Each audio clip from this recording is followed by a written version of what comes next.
ഇനി അഥവാ എന്തെങ്കിലും വിട്ടുപോയോ സെക്രട്ടറി? സിഗരറ്റ് ഇത്തവണത്തെ ബജറ്റിൽ സിഗരറ്റിന്റെ വില കുത്തനെ ഉയർത്തിയതിൽ എനിക്ക് നല്ല പരാതിയുണ്ട്.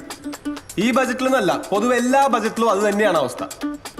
ഇതൊന്നും പോരാ, എന്റെ സിഗരറ്റ് കമ്പനിക്കാര് അവരുടെ സ്വന്തം ഇഷ്ടപ്രകാരം കൂട്ടുന്ന പൈസ വേറെ. ഞങ്ങൾക്ക് ചോദിക്കാനും പറയാനും ആരുമില്ലല്ലോ. ഞാൻ സിഗരറ്റ് വലി തുടങ്ങുന്ന കാലത്തുണ്ടായിരുന്ന ഒരു പാക്കറ്റിന്റെ വിലക്കാണ് ഇന്ന് ഒറ്റൊരെണ്ണം വാങ്ങി വലിക്കുന്നത്, അതും രൊക്കം കാശ് കൊടുത്തിട്ട്. പുള്ളിനാട്ടിലെ കടകളിലൊന്നും സിഗരറ്റിന് മാത്രം കടവില്ല. എന്റെ നാടാണിത്. അത് മാത്രമോ, സിഗരറ്റിന്റെ പാക്കറ്റിന്റെ പുറത്ത് ക്യാൻസർ കോസസ് സ്മോക്കിംഗ് എഴുതി വെച്ചിരിക്കുന്നത് പോരാഞ്ഞിട്ട് ഓലക്ക മത്താത്തൊരു ഫോട്ടോ. കടലിൽ നിന്ന് 3-ാം പക്കം പൊങ്ങുന്ന ഡെഡ് ബോഡി കാണാൻ ഇതിനേക്കാളും ഡീസന്റ് ആയി കഴിഞ്ഞില്ല. ഇനി എങ്ങനെ ഒരു സിനിമ കാണാൻ തിയേറ്ററിൽ പോയാലോ? ശ്വാസകോശം സ്പോഞ്ച് പോലെയാണ്, ശോകം സീനാണ്. അത് കണ്ട മനുഷ്യൻ ടെൻഷൻ അടിച്ച് പണ്ടാൻ തുടങ്ങി അപ്പം തന്നെ പുറത്തു പോയി ഒരു സിഗരറ്റ് വാങ്ങി വലിച്ച് തിരിച്ചു വരും.